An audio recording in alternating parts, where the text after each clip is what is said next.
Hello, everyone. Hello. Welcome to Daughters of Qayin.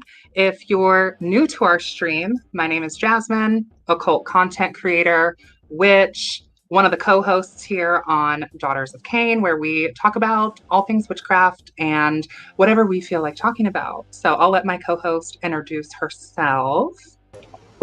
Hi, everybody. My name is Estrella Obscura. I am not necessarily a witchy content creator. Yes, you are. But I'm being bullied into it. I am a witch, a folklorist, and a consummate channeler of, you know, various spirits, which we're going to talk about tonight, right, Jasmine? Right. Daughter of the Void. Daughter of the Void. You know what I mean?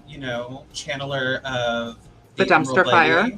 Of the dumpster fire of the Emerald Lady. Princess of Mercury.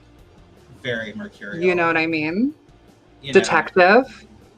Judge, jury. Judge, jury, executioner. Professional football player for the Dallas Cowboys. My shoulders are wide enough.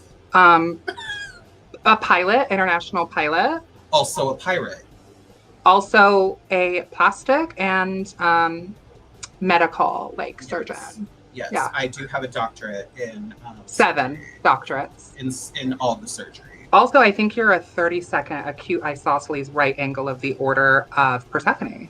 Yeah. So it's a mystery tradition. You guys probably wouldn't get it. The accolades continue, but but we'd be here for the whole stream. We'd be here for the whole stream. But what we're really here to talk about is not me. We're here to talk about you.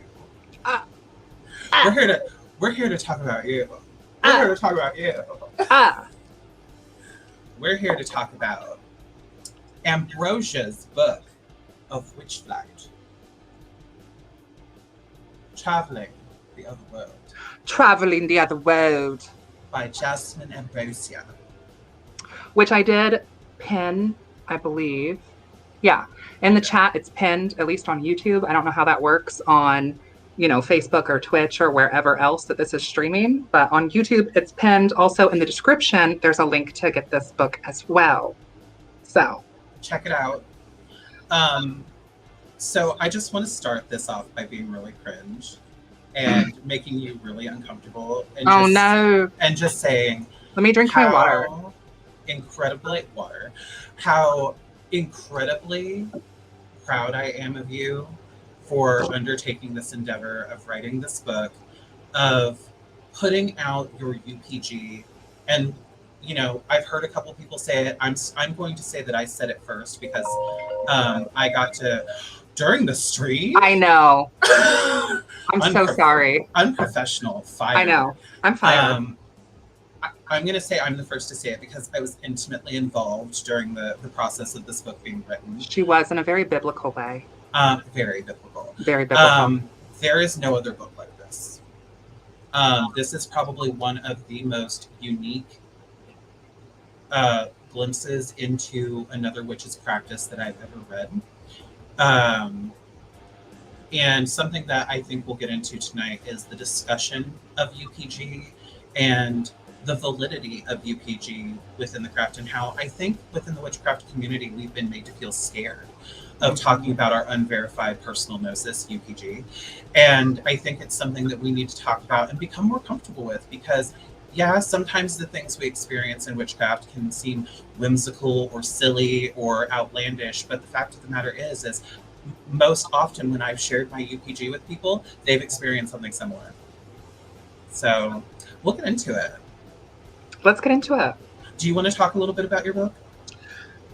Well, so I did a stream with my editor. So if you guys are interested in hearing about the process of self-publishing or kind of some of the mechanics behind getting your manuscript together and doing the whole self-publishing thing, we did a whole stream about that already. You can go check that out. And I'm really excited to actually kind of talk about some of the meat and potatoes of this book, if you will, because that's one thing that we haven't really done yet. And I wanted to save it specifically for Daughters of Qayin, because during the process of writing this book, there were a few people, Estrella being one of them, that I was here's my manuscript. So that way you can see it while I'm working on it. I'm having a panic attack the entire time and I'm making it everyone's problem. So please look at this. Like I would literally call her randomly all hours of the day and be like, I need you to look at my manuscript immediately and tell me what you think. She's still. I'm I not going to say I anymore. announced the next project. Okay, she's still doing it now with the next project. So, Yeah. Yeah. But let me tell you guys, if it wasn't for me, this book might not exist because the number of times this woman messaged me and she said, I'm going to pull the plug. I'm not going to do it. I'm not going to do it. I'm going to pull the plug. And I was like, you're going to do it. The number of times. Single-handedly, I saved this book. Yeah. I mean, there were definitely times where I think it ties into the whole conversation around UPG and like sharing UPG because a big factor in this book is that I co-wrote it with a familiar spirit of mine, which I talk about in the book, the owl woman, Vittoria Maria. And like we, were set up to be working partners, Witches Night, October 31st of 2022 last year. And I talk about some of that actually in quite a lot of detail in the book. Keeping fourth power, I had to change some elements and leave a few things out because it does involve an explicit ritual from our coven. So I did have to kind of like tweak it a little bit just to be respectful of the other people that were there at that ritual. But part of that ritual involves essentially summoning the devil to petition the devil for a working partner for the next witches year. So from, that witches night to the next witches night, kind of like the witches year, the witches new year.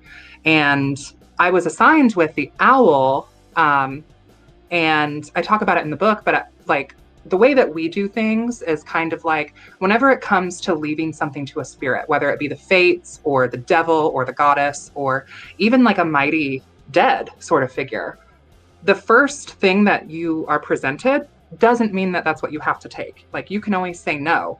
But the second thing you're given, you're either stuck with that second thing, there's no going back to the first thing, or you don't get one at all. So let's say you were given a spirit that you just weren't comfortable with, you could theoretically just say no and ask for another one. But the second one you would be stuck with, or you would not get a working partner at all. Because I think that adds a level of severity to the situation. And it's not just like, a random sort of pull. It's not just, it's there for a reason. So I got the owl, and instinctually and initially as like a deva of Lilith, I was like, oh, this is going to be like a Lilithian tea.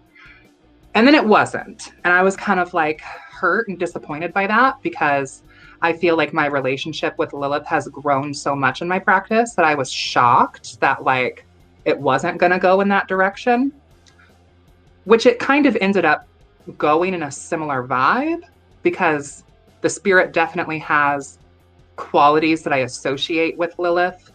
However, then I kind of thought, okay, maybe, and you guys who have followed me for a while know this, but like Stolas and I have a strange relationship. And I was thinking, oh my gosh, is Stolas finally actually going to show up?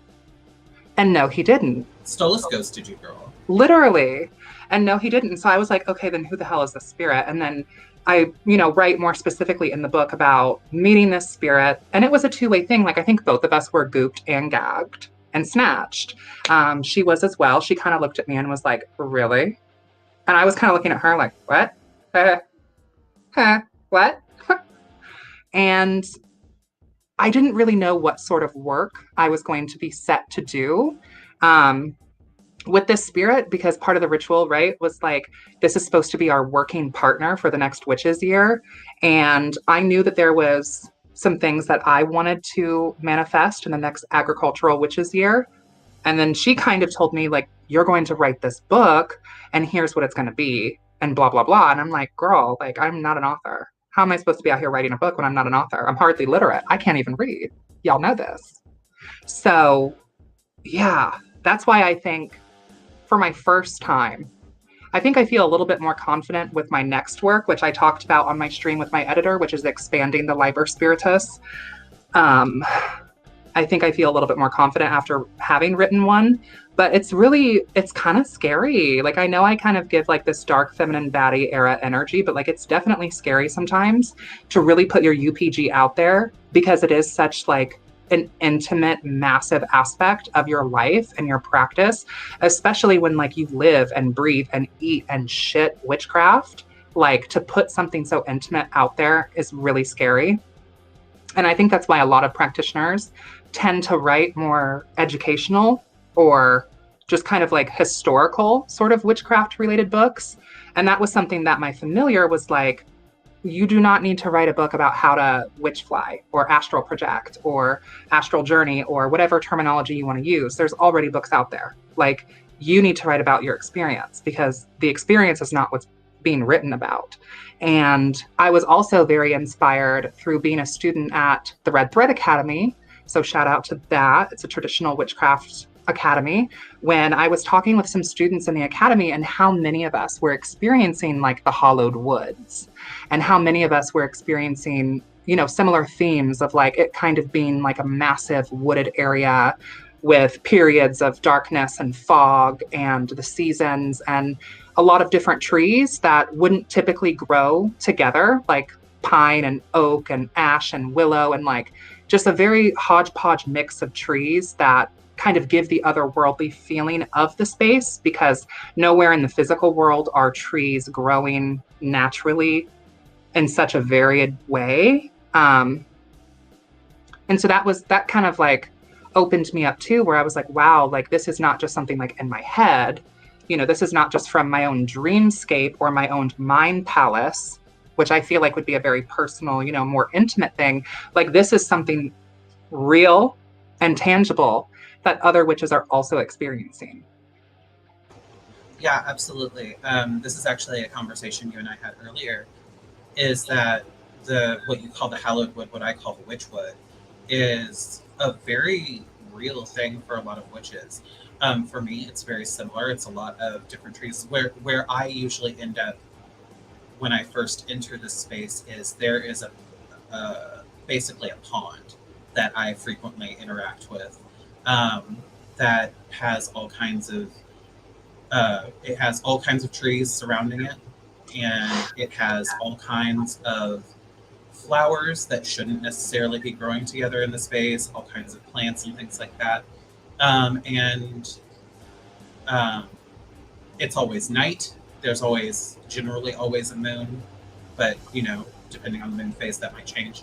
But I've had a lot of my own personal experiences in the hallowed wood or the witchwood. And I've met a lot of other witches who have had these experiences as well. And I think you really did touch on a lot of things in this book that resonate with a lot of us who have been practicing more ecstatic witchcraft traditions. So to kick things off, even though we've already kicked things off, But to kick it off further, let's kick it off further. turn it up to 11. Do we want to talk a little bit about what Witchflight is, in case anyone in our audience might not necessarily know? Sure. So, in my definition, because, you know, in this book, it's Ambrosia's book of Witchflight. So if there are aspects in this that don't resonate with your practice, they don't have to, because this is Ambrosia's book. This is not the book of Witchflight. This is my book of Witchflight.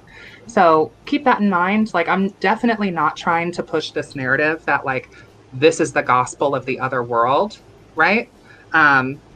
We're going to have different experiences, and people are going to go to places that I've not been to. That doesn't necessarily make it not real or valid. To me, calling it Witchflight gives it a very specific sort of trad witch vibe to it, I would say. And I know that some people disagree with me here, but I feel like astral travel and astral projection and witchflight are definitely different and have different sort of connotations, but I find that they are related. The reason why I don't like to use astral travel or astral projection is I feel like those terms are more popular in like the new age sort of communities. And when you look at books on astral travel, they're typically coming from the New Age movement perspective. And that's just not my brand. That's not my practice. That's not my vibe. And I had read Keldon's book, first of all, The Crooked Path, amazing, but also Keldon's book, The Witch's Sabbath, about attending physical Sabbaths, but also the Sabbath in the other world. I reference Keldon's work in my book because if you're looking for like more of a historical perspective on Witchflight and like kind of a historically accurate sort of educational lens, I recommend reading that because you're not going to get that from my work. I'm not that kind of ghoulie. So I would read Keldon's, but Witchflight to me is the act of pulling your spirit from your body and taking flight, kind of like traveling and flying to the other world or flying around this world as well. Because Witchflight doesn't always have to be traveling to the other world. You can also use Witchflight to travel the physical. And I talk about that in the Witch's Tree chapter, or using Witchflight as a way to access ritual sites from the comfort of your own home. How would you put it into a definition? I mean, really, you said everything that I would say. Witchflight is in the same family as like astral projection and things like that, but I agree that it's different. I have done quite a bit of Witchflight myself. Usually I do it facilitated with the help of infusions. We will not necessarily get fully into that topic.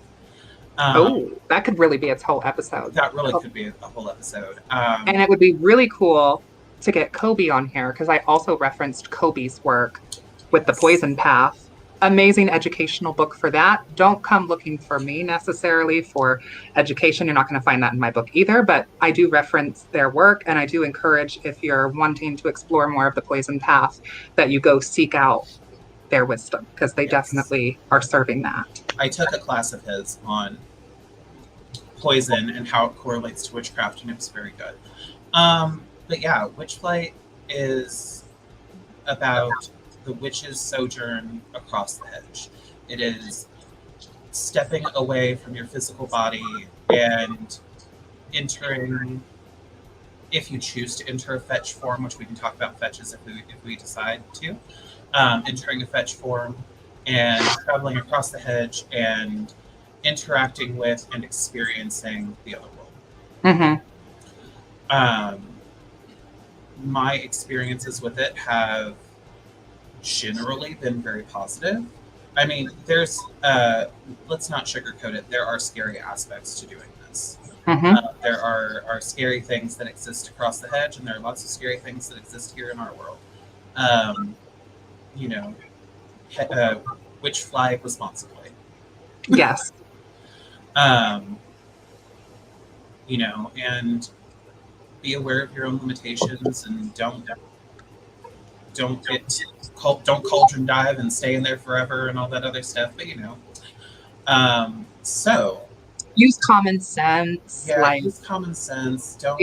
Don't do like otherworldly trance stuff if you're not in a good state of mind. Like if you're in a bad place, maybe wait another night. Mm-hmm. Like do some self-care. Like take care of yourself. Yeah. Make sure that you're in a conducive environment. Maybe don't try to pull your spirit from your body on your lunch break in your car. Like maybe you should wait until you get home after you've decompressed your day and like cleansed yourself, taken a shower, lay yourself down and do it properly and respectfully. Mm-hmm. Don't think that you're going to have a impactful, meaningful Witchflight experience when you have a 30-minute lunch break. Mm-hmm. Speaking from my own experience. Okay.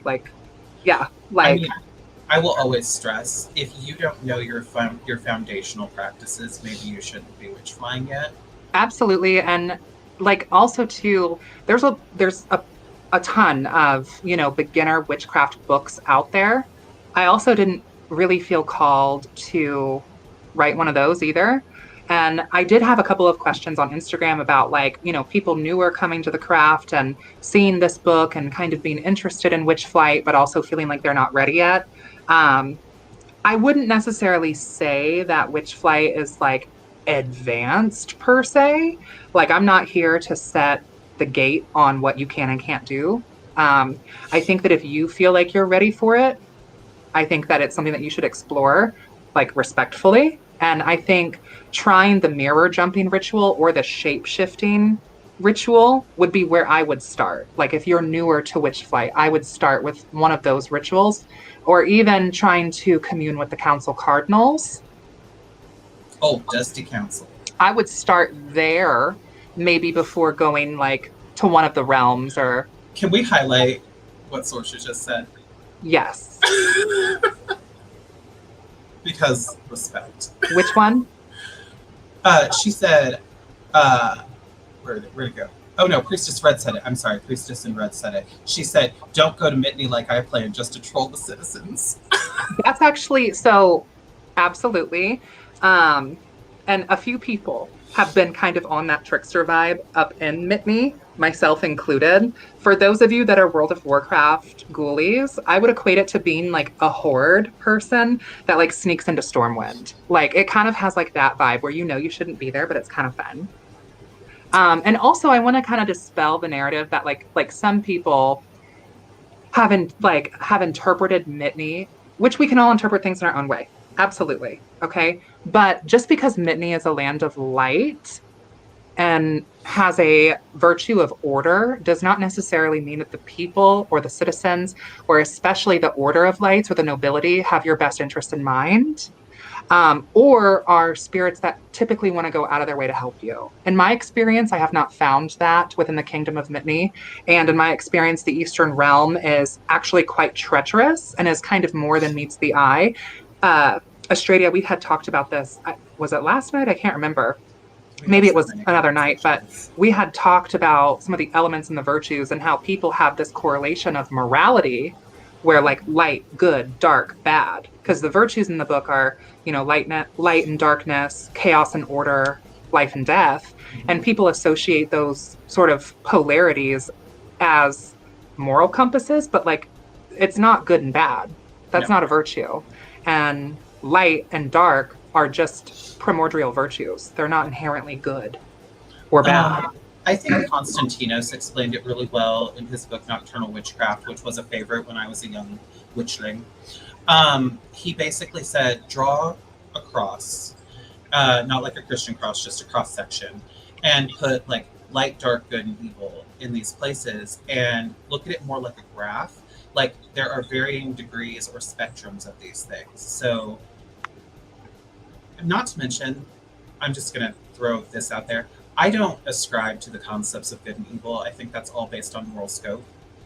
I Um, think it's also very much based on colonialization, especially within witchcraft, because, when people talk about baneful magic, a lot of the times that's just someone's personal perspective versus for somebody else, it actually could be a working for justice. mhm. And someone's like, oh, that's like wishing ill on somebody, which you're damn right if I'm trying to bring down my oppressors.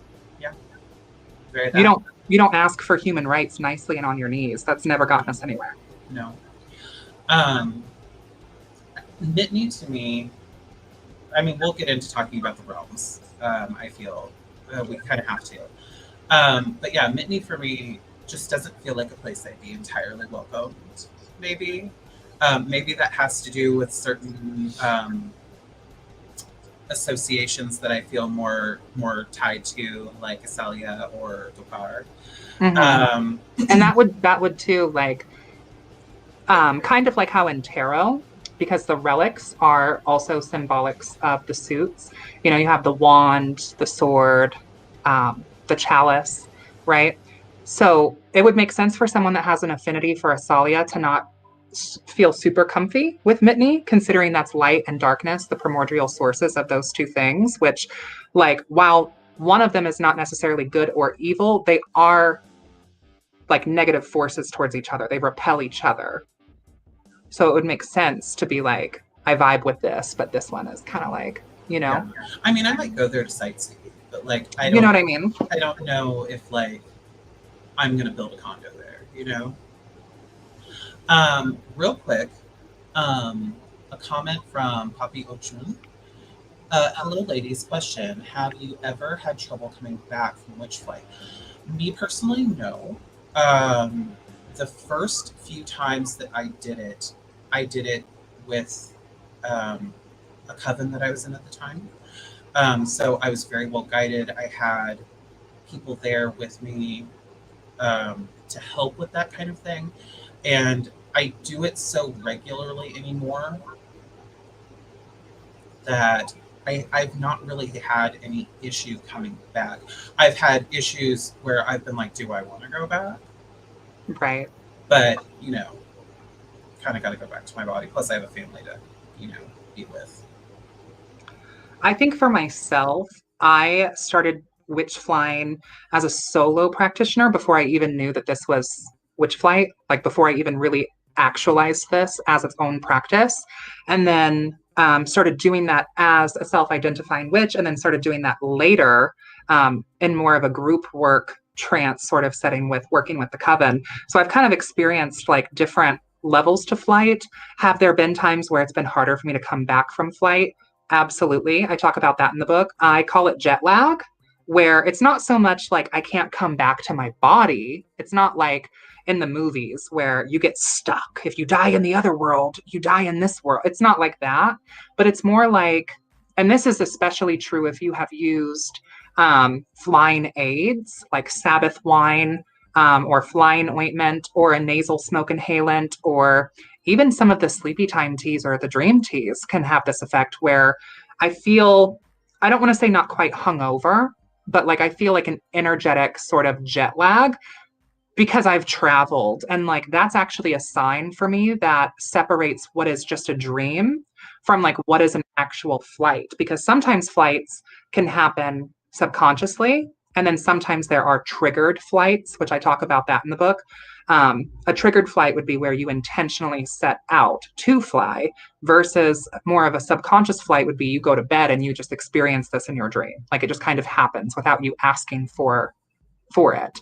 Um, and I can separate like what is a dream from what is a flight between if I wake up and if I feel exhausted, like I've ran miles and like worked out and like my physical body actually feels sore, that's a sign to me that like my spirit wasn't fully resting while I was asleep.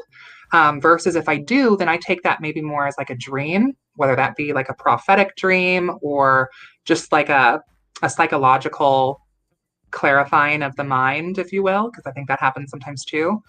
So yeah, I've definitely had instances where it was harder to come back, but I wouldn't say so much in the sense that like I couldn't get back to my body. It was more just like it took me maybe another 24 hours to feel a little bit more like myself because I was just kind of experiencing fatigue or sleep inertia or similar feelings that you would have with like a hangover. Something I recommend if you are having experiences like that, where if you are experiencing a lot of dream travel or witch flight, and you're feeling really kind of, poopy or drained the next day, um, there are really simple rituals for calling your power back to you, calling your energy back to you, that are really good to do regularly anyway as part of your standard practice. Usually I do a thing like I call my energy back to me from all points in time, space, and dimension. I call my energy back to me from all people, places, and things. And, you know, um, that is a really good way to help mitigate some of that jet lag. Mm-hmm. I found for me, because I do a lot of dream travel as well. I'm part of an esoteric order called the Esoteric Order of Dagon. It centers around a lot of Lovecraftian gnosis, and part of that is there is a lot of dream travel involved. So I will frequently do various things to help myself with dream travel or hedge crossing or witch flight on a fairly regular basis. And like I said, I've had the jet lag, absolutely, and I've had issues where, like I said, I've not necessarily wanted to go back because sometimes things in the spirit world or the other world are just better than here, to put it pretty frankly. But yeah, so before we get hot and heavy into talking about the lower realms, I think it would be a good idea to talk about the Owl Woman just a little bit, since she is kind of the impetus of this whole thing. Period. Let me see if I can like pull us up a cute little picture. So the owl woman, I talked about this a little bit earlier in the stream, but essentially that is the spirit that I was kind of set for and matched with by the devil's hand at that ritual.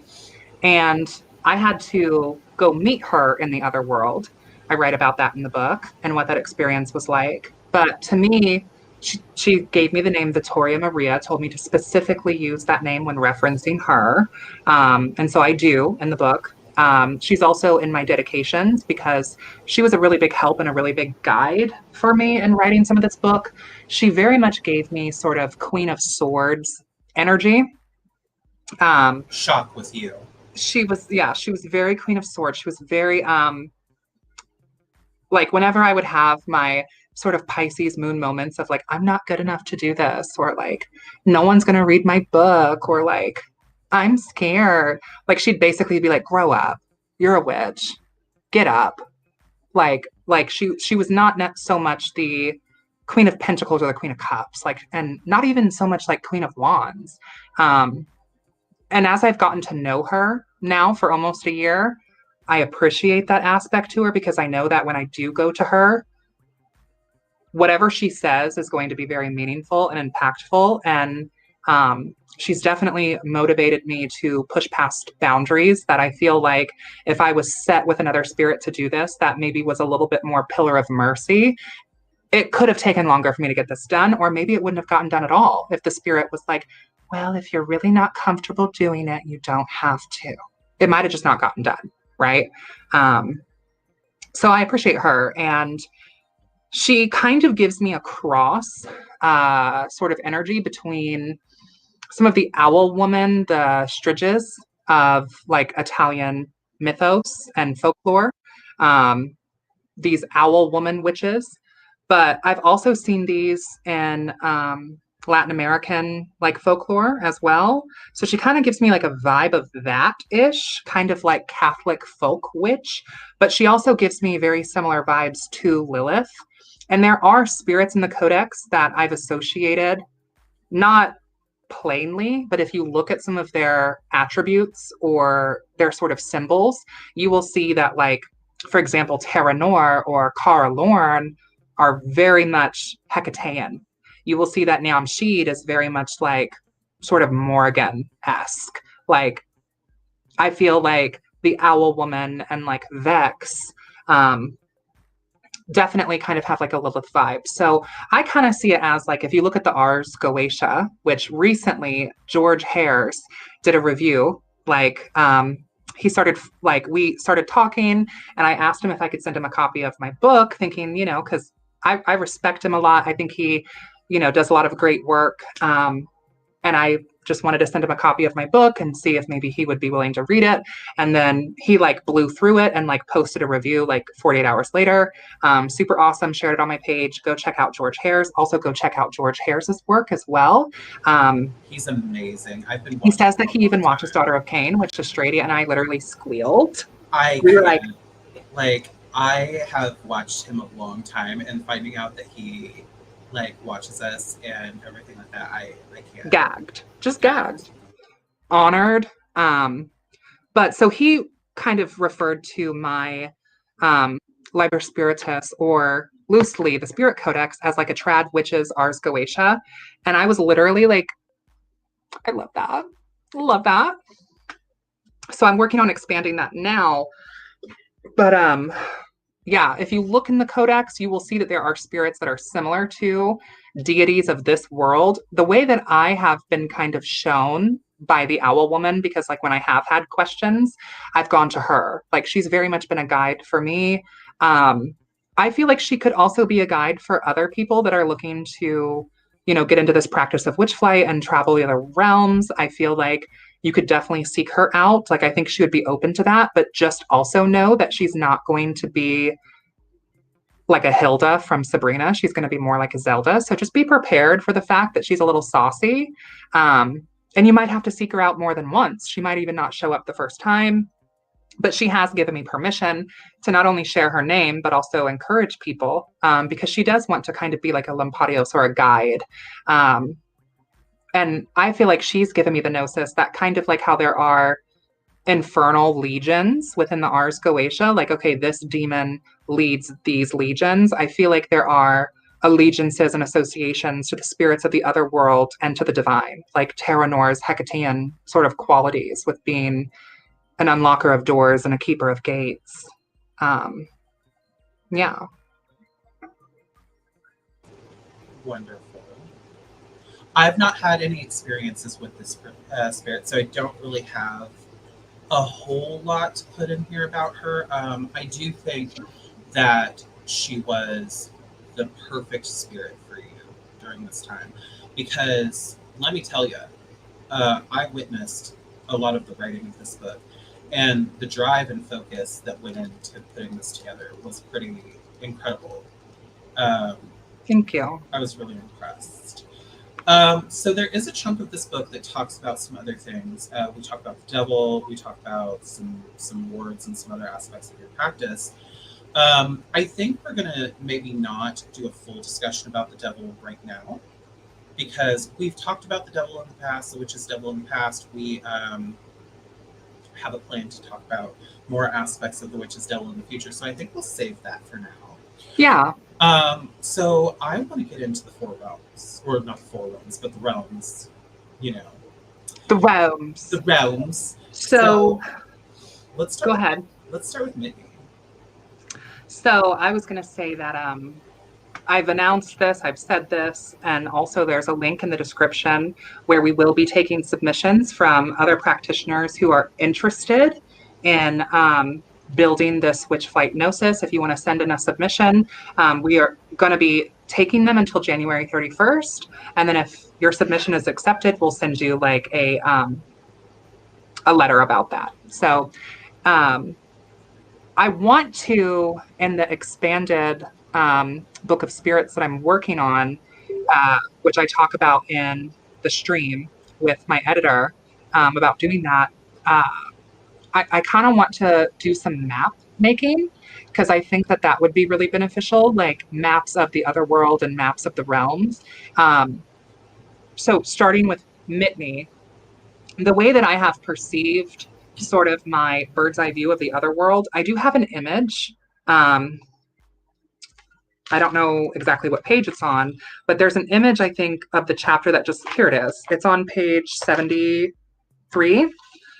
So this is kind of like my makeshift map in a way, where the way that I perceive the other world is that the hollowed woods are basically like in the middle, and the realms kind of shoot off from there, and the kingdoms are accessed through their towers. So, like, you can travel the other realms without necessarily going to the kingdoms because the kingdom is not the entirety of the realm. I've definitely explored more of Asalia myself personally than I have Mitney. But the way I see the hollowed wood is that it's kind of the land of spirit, while the other realms are associated with like elements and virtues. Um, and it's ever shifting and ever changing. So, like, even if you try to build a map of the hollowed wood, I don't know how possible that is. I think you could probably list places in the hollowed wood, but I think it's designed to be a bit labyrinth-like, and I think it can kind of evolve and change because I think that that landscape is its own living world. So the trees and the land itself are going to switch around even while in your active flight. Like, I've had experiences where in the same flight the seasons change in that wood. It's very magical. Mitney, if we're talking about the four kingdoms, definitely gives. Can you say it the way that I say it? How do you say Mitney? Like Whitney. Yes, that's how I say it because I'm a troll. I've also heard some people pronounce it like Mateen. I think that's kind of fun too. Pronounce it however you want. I can't pronounce words. So, and I could have misheard how things are being pronounced, right? So I pronounce it Mitney. And something I hear a lot when referencing Mitney is like the might of Mitney. I have a direct quote in the book from Queen Arya, where she talks about how all will bend to the might and the blades of Mitney, something along those lines. So that kind of gives you a vibe of her. But Mitney is the kingdom in the east, and it's above So as opposed to some of the other places where Astalia is kind of more below, it's like under sea level, sort of. Mitni is above. So you can go through the Eastern Realm, but if you want to access the kingdom, you access it through going through that watchtower, which I talk about in the book and kind of describe it. It's very opulent, it's very fortress like. And just like kind of in RWS Tarot, the suit of swords represents the suit of nobility, air, and the mind. And I think you find a lot of those correspondences in that kingdom. It's ruled by an incestuous monarchy, that it's been ruled by the same family. So Queen Arya and Amrel are related, they're twins. It's very kind of giving Gemini. It's very kind of giving Adam and Eve. They both have very different missions and narratives for their kingdom. Arya very much wants to weaponize the light to bring in order, whereas Amrel kind of wants to use the illuminatory powers of light to uncover hidden mysteries and bring those into order. So there are some very powerful spirits in the Eastern realms that are kind of more on Amrel's side, where it's more about learning and education and furthering the mind and opening up communication. But there are some very zealotous, xenophobic, militant, almost nationalist-esque spirits that are more on Arya's bit. And then all of the realms also have dragons that are made from the primordial energy. So the dragons of light are alchemized from raw light and are there to kind of serve the nobility of the kingdom and protect their sovereignty. Very fierce, very sharp swords, very militant.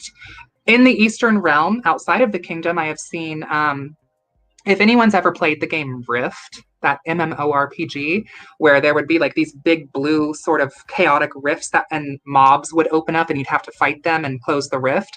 I've seen something similar in the Eastern realm, but it's more like light rifts, like giant, almost like projective sort of black holes, but instead they're made out of raw light, and they're kind of swirling in the realm.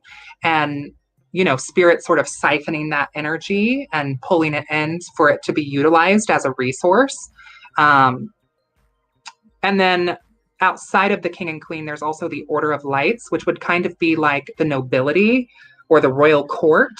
And there are some spirits that are associated with that, like Lady Lufaria, who she's the daughter of light. She's King Amrel and Arya's daughter. That's some gnosis that's being expanded upon within the next Book of Spirits project I'm working on. I didn't write that in the Witchflight book because we had to shorten the codex a little bit in order to keep this book accessible. If I would have put all the information in the codex I wanted to, this would have been a $45 book. And I just don't think that that's as accessible as I want this work to be, because maybe not everyone's interested in getting all the extra information about the spirits. Maybe they just want, my editor had told me initially, I think that you should pull the codex out completely and make it its own separate book. And I didn't want to do that because I did want to introduce the spirits. But there are other correspondences, like planetary correspondences, their appearance, their like Royal Arcana card to kind of describe their personality that I'm including. And then also short stories about these spirits, like Lady Lufaria being the daughter of light. She's the daughter of the king and queen. Or Opheliana, who is kind of like the assassin or the rogue or the hunter of the Order of Lights. She's towards the beginning of the codex. She's the moth woman spirit. She goes out into the hollowed wood, and she also travels other realms, and she uses lanterns to alchemize light to bring it back to that realm. And then in my creation of that relic for Mitni, because there are 4 ritual relics in the recipe section that you can create for the Ritual of Powers ritual.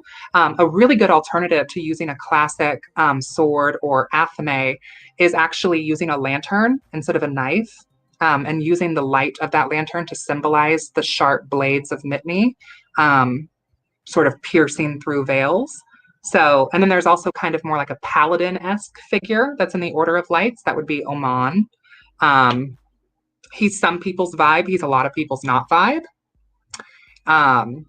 There's also Nymeria, who's a part of the Order of Lights. She would be more, I would say, kind of like a more politician, more clergy kind of like, more priesthood kind of like. So yeah, I don't know. What are your thoughts on Mitney? I don't know what more to say that without going in too much detail of like the next project I'm working on. What did you think of Mitney? Mitney, for me, has always felt like this like place that like how do I describe this feeling? Like I know that I've seen this place and it's kind of like when they've shown like this is a bad example because it's not the correct color, but like Oz and like you see the city with shining lights around it and everything like that. Mm-hmm. And it just it's always been this like shining beacon, but it always to me felt more foreboding than it did welcoming. It didn't feel like a warm light to me.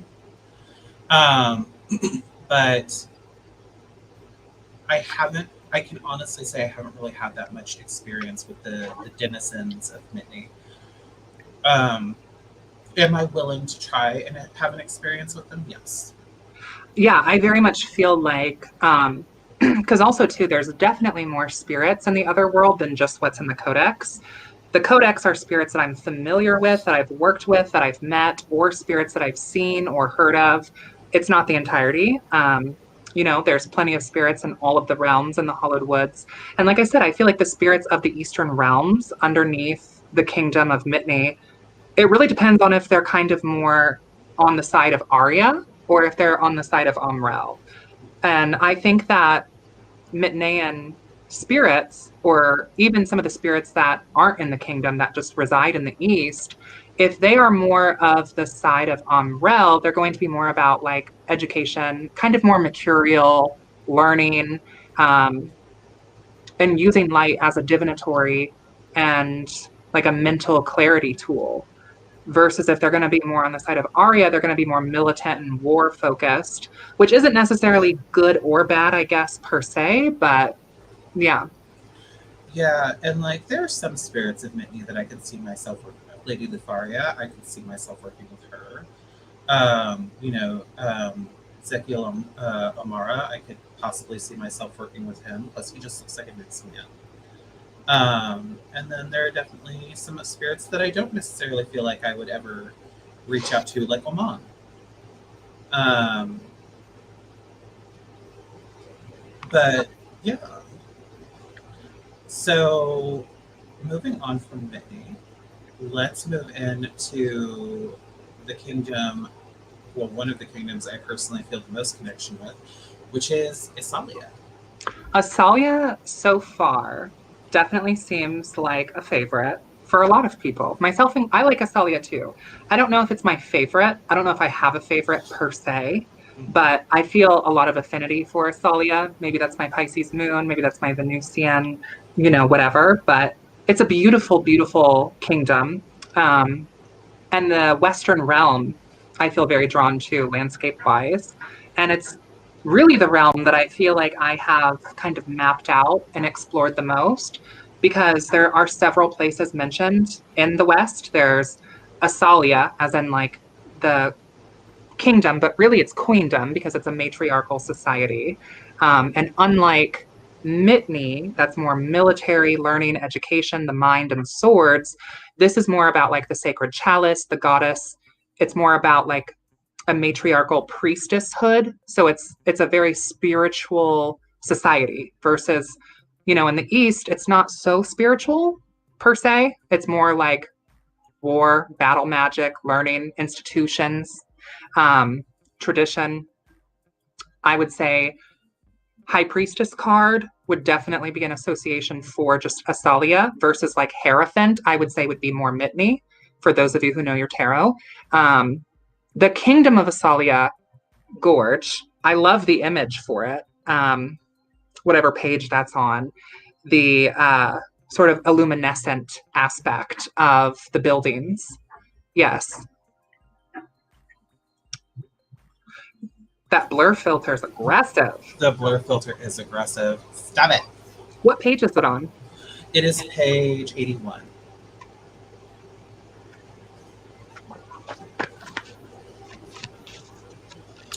I have the blur filter on because my husband is back here gaming, so you know. For privacy Privacy. purposes. So it's also sort of aquatic as well. So some of the realm is accessed through boats and water, even some of the kingdom itself. Like there's lots of canals that come in from the ocean. You can access the kingdom of Asalia through the Western Tower. However, you don't have to go through that tower. There's also kind of, and you were talking about a pond earlier, which made me think of some of the marshland that surrounds the western border of the Hollowed Woods. And I feel like that pond area could almost be somewhere between the borders of the north and the west, kind of like northwestern. Because, like, when you start approaching that area, the Hollowed Woods starts becoming more like a wetland or a marsh, and then you go further and further and further, it eventually leads out to the ocean. The kingdom, you're almost kind of transported to through the tower itself. um, and it's very the kingdom itself just very much gives me a luminescent and lunar vibes. um, but then there's also the Astalian harbor, because there's a lot of trade that goes on through their ports, where there's lots of boats that, to me, I've perceived them as almost kind of like those like Egyptian longboats, is how I kind of perceive their ferry boats. And then there's also the Astalian caverns, which are like under the water, but in caves on land, like under over kind of vibe. And then there's also the Astalian deep, which is like way deep out in the ocean. And there's also like little pockets of islands. So I've definitely traveled the West more and the kingdom more. Um, and this is a little bit like kind of confusing, but I tried to kind of break it down a little bit better in the book. But essentially, the kingdom or the queendom of Asalia is called Asalia. So that's the name of the kingdom. However, it's also the name of the queen, which is also their high priestess. So her name is Asalia. But the reason why she's called Asalia is because it's not that individual spirit's name that is serving as the high priestess. It's also their patron goddess. So Asalia is the goddess, and then Asalia is a title for the person that serves as a living vessel for the goddess. Very similar to how like pharaohs would like serve as living embodiments of their gods.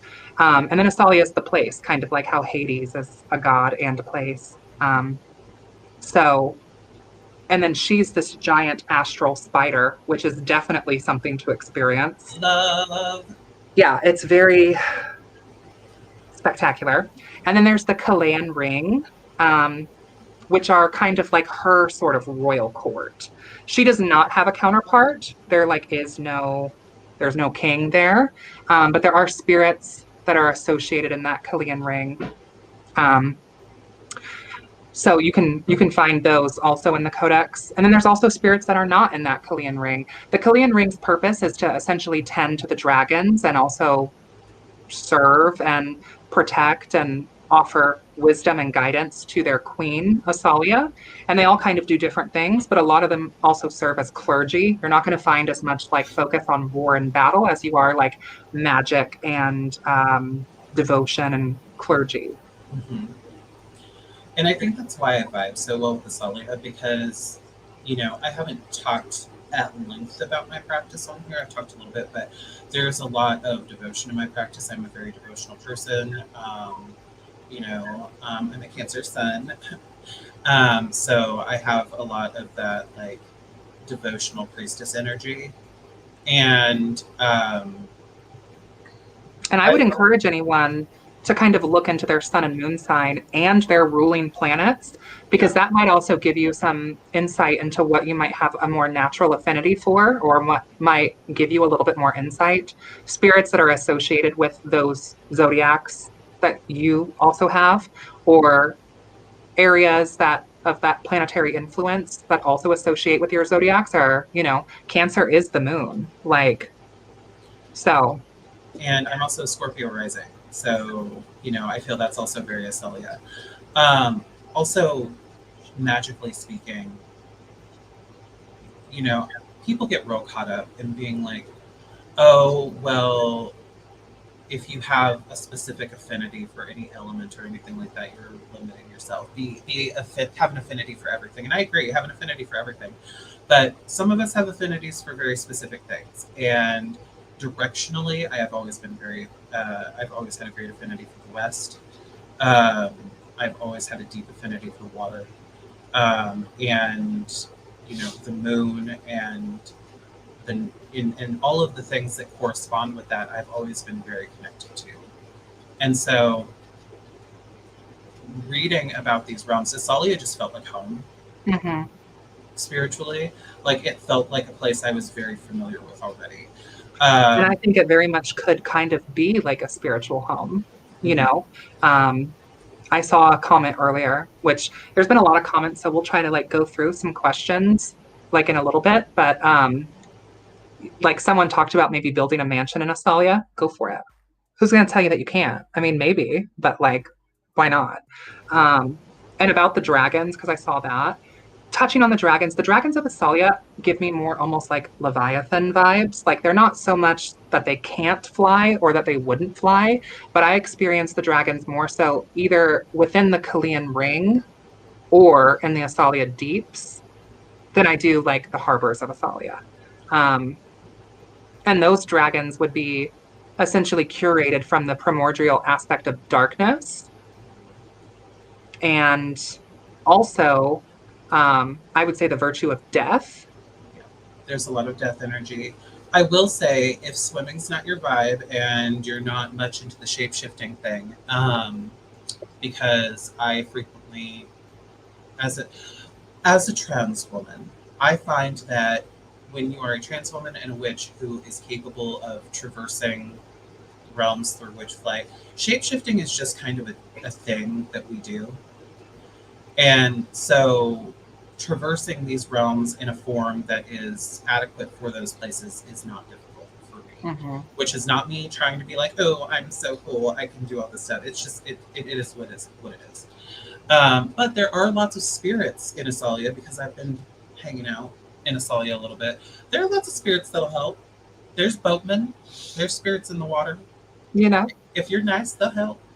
the harbor is very much giving like the hustle and bustle of the trades. Mm-hmm. And then the thing that I've always felt about Asalia, specifically the city structure, is it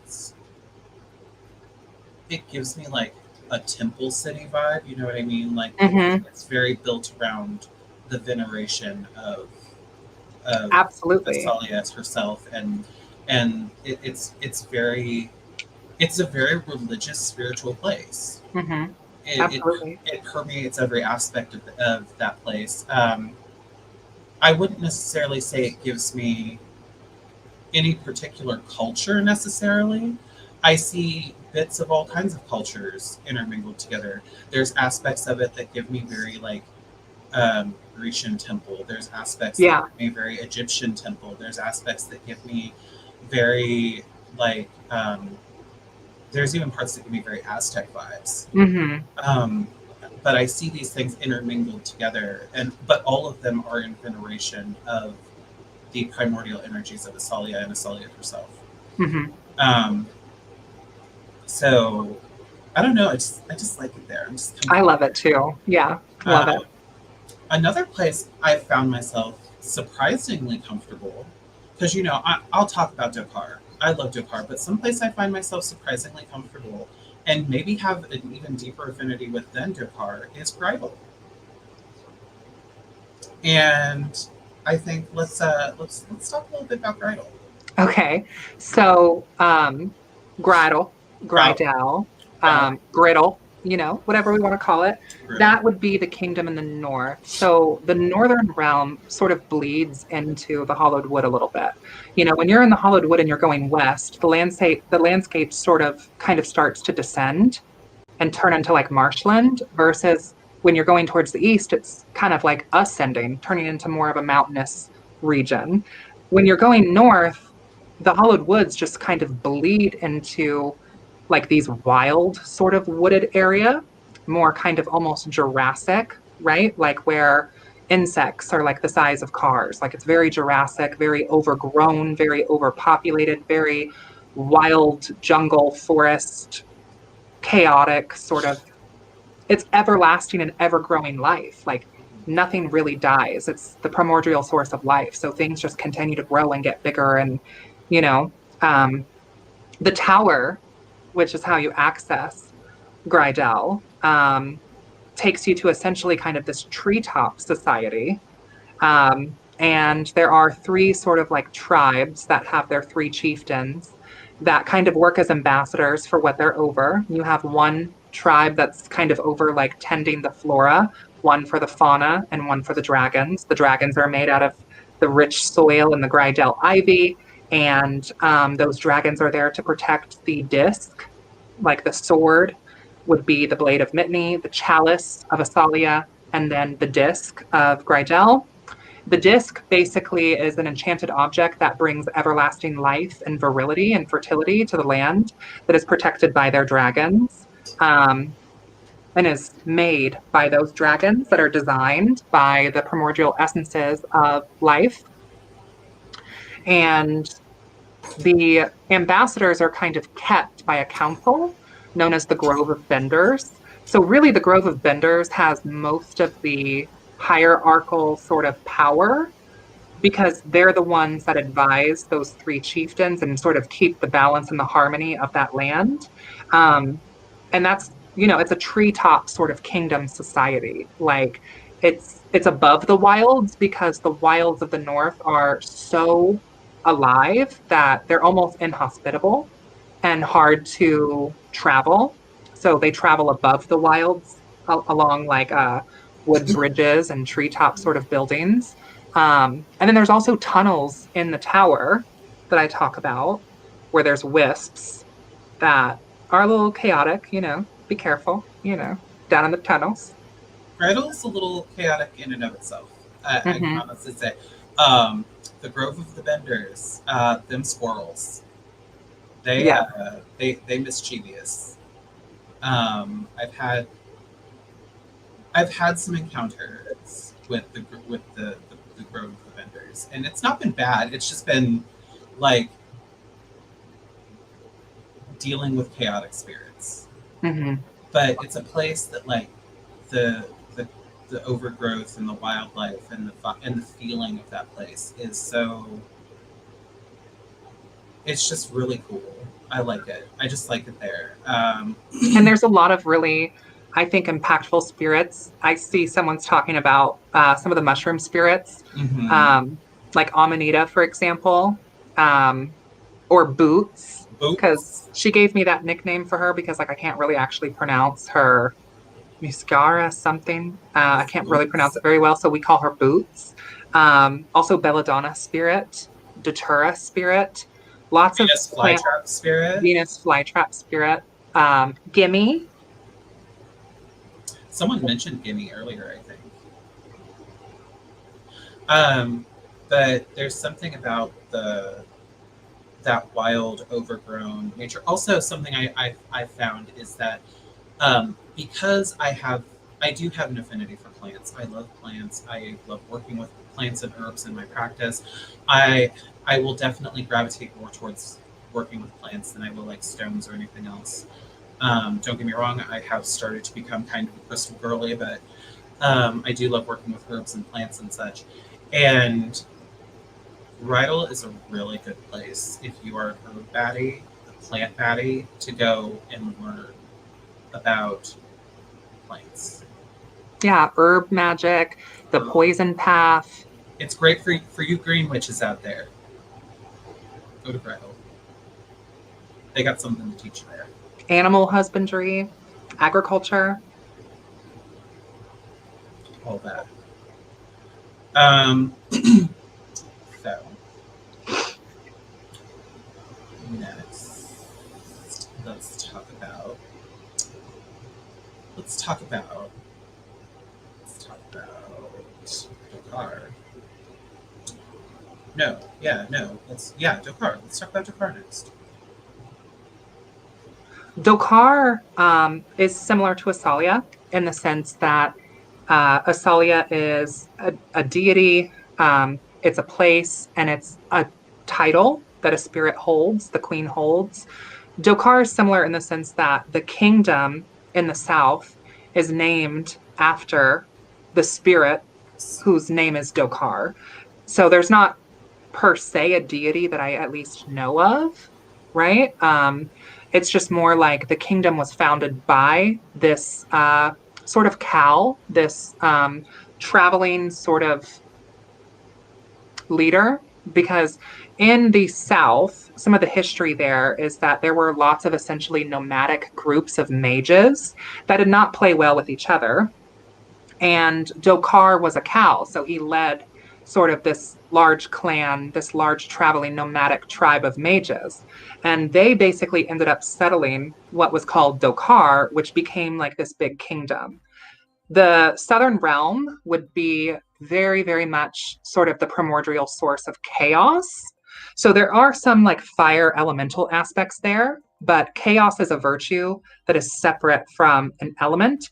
And then there's also the void that kind of is a source that kind of has come from the south, but the void, like, it's more like an absence, I would say, in my gnosis and from my working with the owlwoman Vittoria Maria and my experiences. It's more like an absence of virtues. So that's why in the book, I don't really list it as a formal virtue.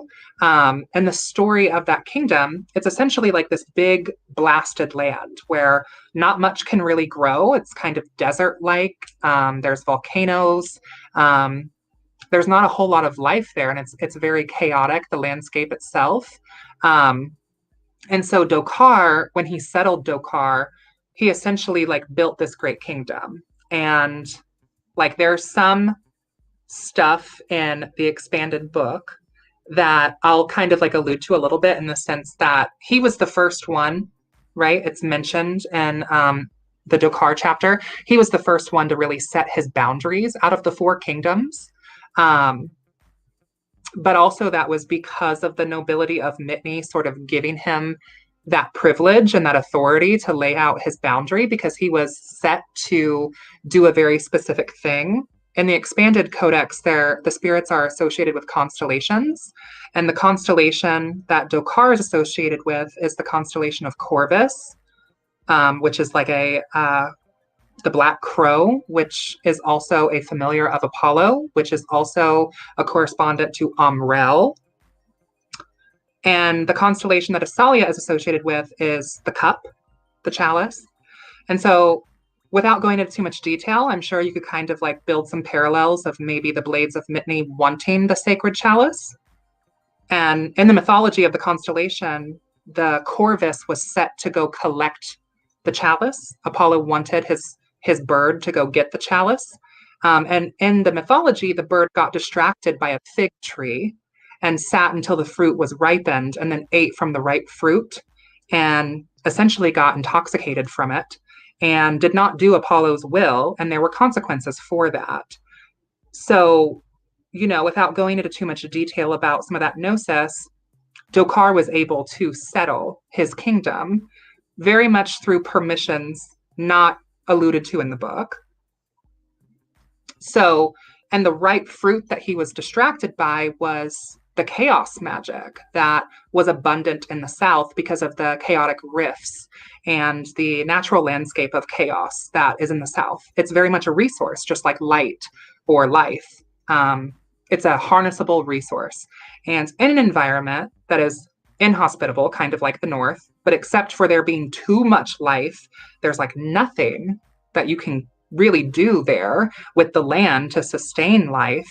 It's kind of death oriented, but in a different way than Asalia. They were able to essentially use the powers of chaos to build like this great dome and then to farm chaos within the dome to create essentially paradise or like a Garden of Eden where they had everything they could possibly ever want or will very quickly. And in the story, that chaos magic being chaos, being unpredictable, it can provide you great things, but it's also not really harnessable in ways that other elements are, and it's also unpredictable. And so with that, chaos in this story kind of births virtue of the void. So some people I know do associate void, chaos, darkness, death as like these are all related, and I think that in some way they are. But if we look at these in relation to like a familial, you know, mom, dad, siblings, whatever, I kind of view chaos as like the parent of the void, that kind of birthed the void. And so through that process, which is listed in that chapter, essentially the void started growing within the dome, which ended up blasting the dome open, and void beings came out of the void that started intermingling with the chaos mages. And everything kind of went crazy and chaotic because it's in the south, the land of chaos. And so Dokar in the story essentially falls into madness because he moves out of the unpredictability of the chaos and moves into kind of the oblivion and the assurance of the void, because the void is consistent and constant and forever, with kind of a disclaimer that there are certain things that come along with receiving gifts from the void. You in turn give things to the void. And so Dokar fell into madness, and that's kind of the story of that kingdom. There's not really a kingdom in the other world. Like, that's considered like the old kingdom. So there's ruins of the kingdom, but it's kind of a wild, blasted land. And there are still lots of groups of nomadic mages that travel about and set up camps. And be careful. So, There's no laws. an aspect of my practice, and a project that I've been working on for a very long time, is the I don't really have an official name for it other than dumpster fire haggery. And I have found that there is a connection between Dokar that Jasmine channeled and a place that I channeled through my work as a dumpster fire hag that I have referred to as the junkyard.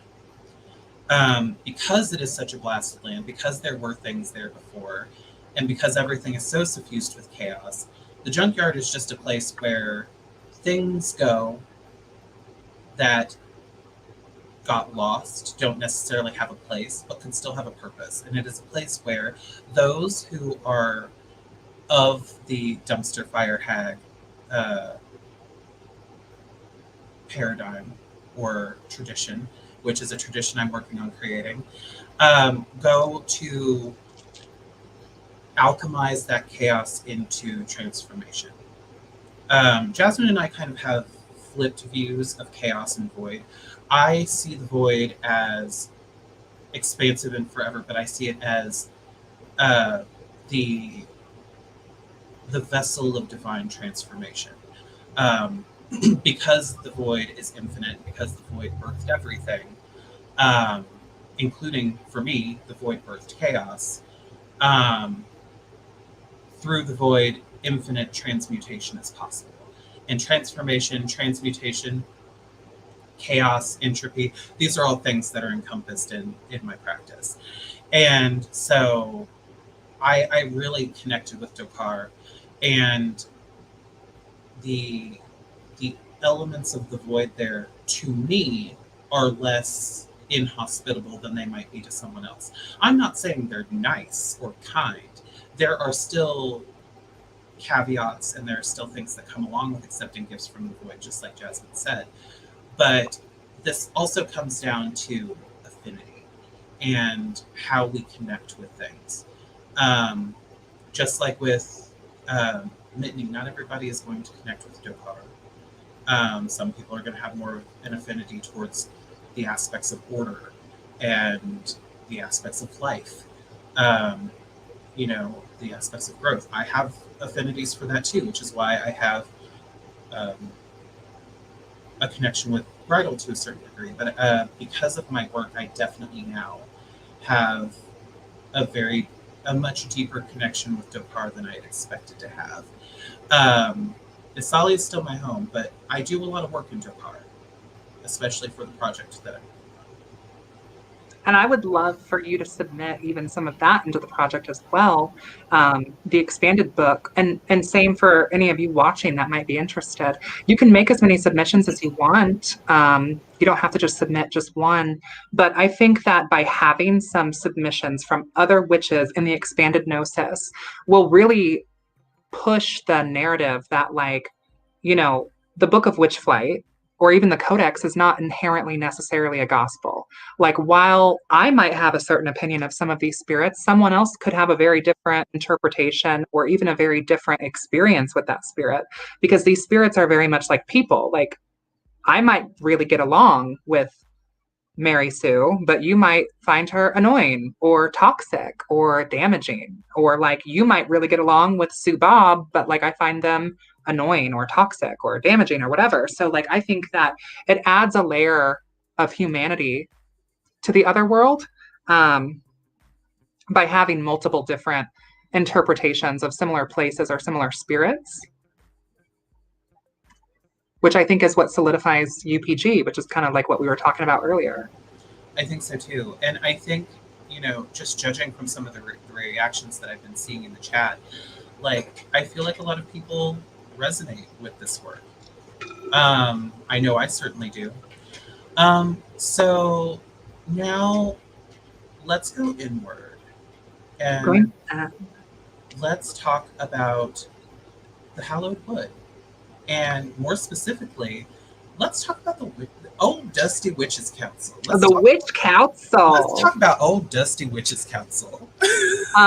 Give me one moment. I need to go grab like a little sody or something because I finished my bev. So I'm going to put you on like a solo mode and you can just kind of talk to the chat for a minute. I'm going to go grab a drink. Give me like literally 2 seconds and I'll be right back. Go get your drink, girl. Oh, literally. Hi, everybody. How are we doing? I'm going to entertain you for a minute while Jasmine goes and fetches a libation. Lucky Clover Witch. I don't really go to the other world. That's okay. You don't have to go there. If you want to go there, go. Expected personality, yes. I'm just looking at the things you guys are saying. Unless I need something, but it's fun hearing about it. That's fair. That's fair. Not everybody.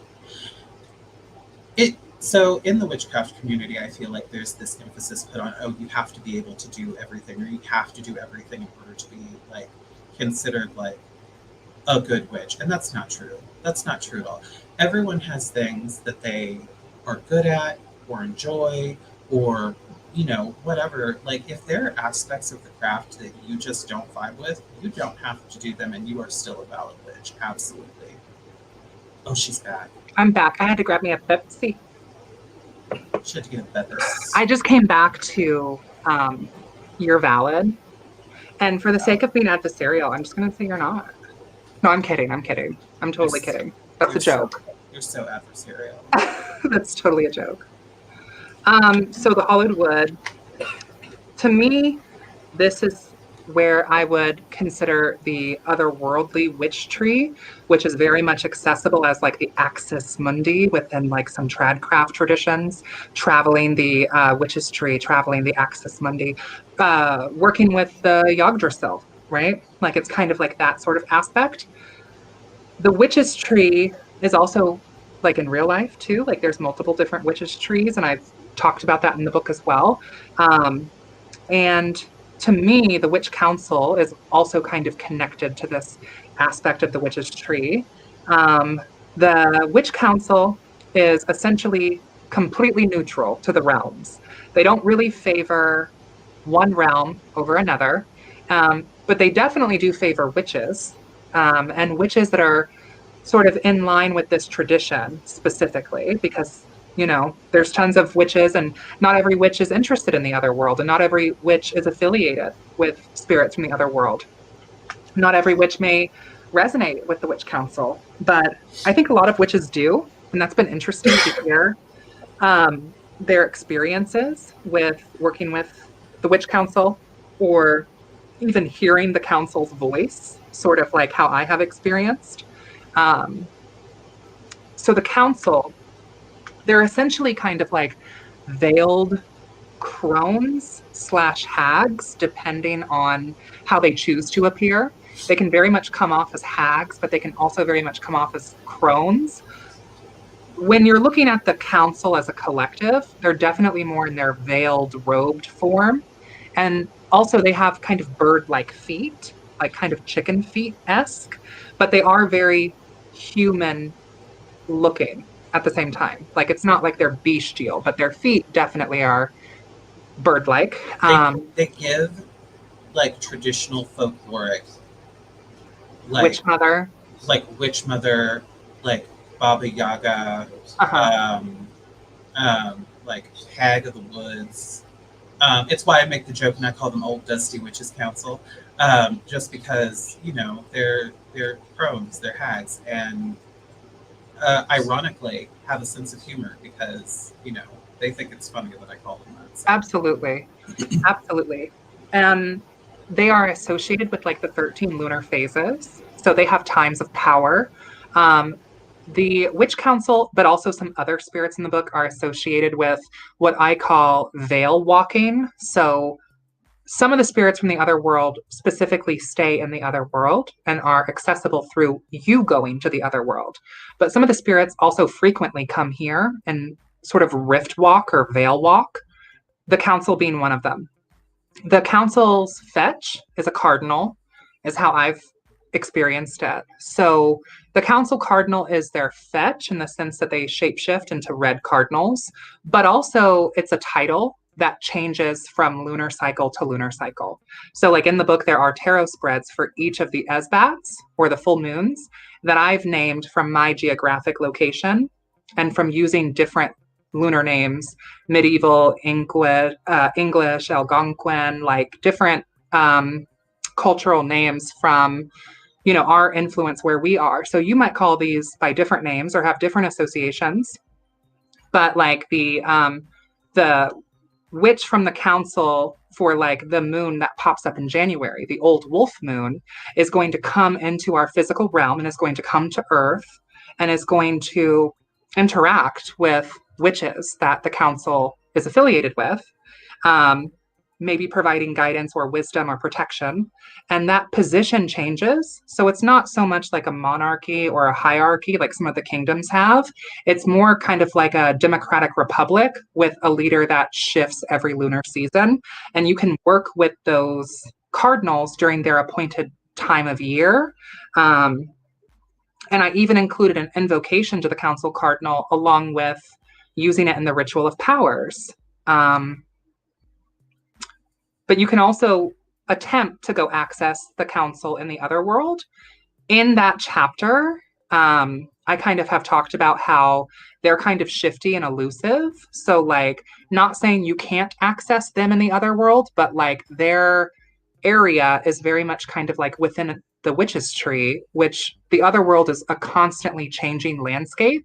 So it's not like you can really map out where everything is and go revisit it unless you have some sort of something, right? So it's usually like you stumble across it or you go specifically to like the Access Monday, but that doesn't mean they're going to let you in because there's also a door that they have to open for you. And you don't know where the door is on or inside of the tree. And then when you go through that gate, you're pretty much like transported to this circular underground room that is lightly illuminated and they're standing all around you in veils and like speaking to you telepathically primarily. And that's also how they speak to you in this world as well. So, a few things. I have a few things to say here. First of Okay. all, Sorsha, you and me with the Keziah Mason thing. As I said earlier, I am part of a Lovecraftian tradition, so I'm right there with you on Keziah Mason thing. I've done some stuff with that. Also, it blew my mind with the cardinal thing, specifically the bird.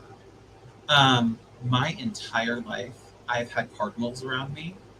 Um, and at one point in time, I lived in this apartment and I would frequently go and sit out on the balcony and I would smoke a hookah and just be real, real cute. And almost every day, a cardinal would come and sit on the railing of the balcony while I would sit out there and smoke. And I just had this little cardinal friend. And cardinals still are a big, important symbol. They're a symbol I don't talk about very often because it was just a really personal thing, like, oh, cardinals are always around me. That's real cute. And I never really gave it much thought. And then you talked about the Witches' Council. And there's a lot of people, even non-witches, folklorically and culturally in the Midwest that associate cardinals, and I think Appalachia too, that associate cardinals with their beloved dead. Like this is like an ancestor or like a guardian spirit coming to let you know that they're there. also, not to out where Jasmine and I live or anything like that, because Jasmine and I do live in the same city. But our state bird is the cardinal. So Yeah, I think it's okay. I mean, I have a whole Circle City Witches show that right. I was doing with Abby. So That's true. yeah. Cardinal is our state bird. So like we have that council connection. Um, but dealing with the Witches' Council initially sounds like it would be really harsh and severe, and it can be. I definitely think it depends on the season of the council and who is the cardinal, because there are certain lunar aspects, like the Hunter's Blood Moon Council Cardinal during our season of the Witch or Witch's Night or Samhain is going to have a very different feeling than our Cold Oak Council Cardinal during winter solstice or December. Is going to have very different vibe than our Strawberry Rose Council Cardinal in summer solstice or June. I agree. And that's one of the things about this particular aspect of your UPG that I find really interesting, is because I've had these encounters. I didn't know what they were. I wasn't necessarily like, oh, she's the witch, she's from Old Dusty Witches Council. I never called it that. But like, be it the visitation from like crone-like beings or hags or Baba Yaga-like figures is something that I've had some experience with. I had an entire dream of going through the trials of Vasilisa the Beautiful, which, if anyone knows the story of Vasilisa and Baba Yaga, you know what that's like. And what I really think about the story of Vasilisa the Beautiful and the trials of Baba Yaga is that was Baba Yaga training a new witch. Absolutely. I agree. So going through that was really interesting. Was the Baba Yaga figure in that dream particularly nice or kind? No, but that's not what she was there for. So dealing with the Witches' Council feels familiar, and something that I didn't realize until you and I had started talking about the Witches' Council to some degree, that they're a group that I've been having encounters with my entire life and just didn't realize. Yeah.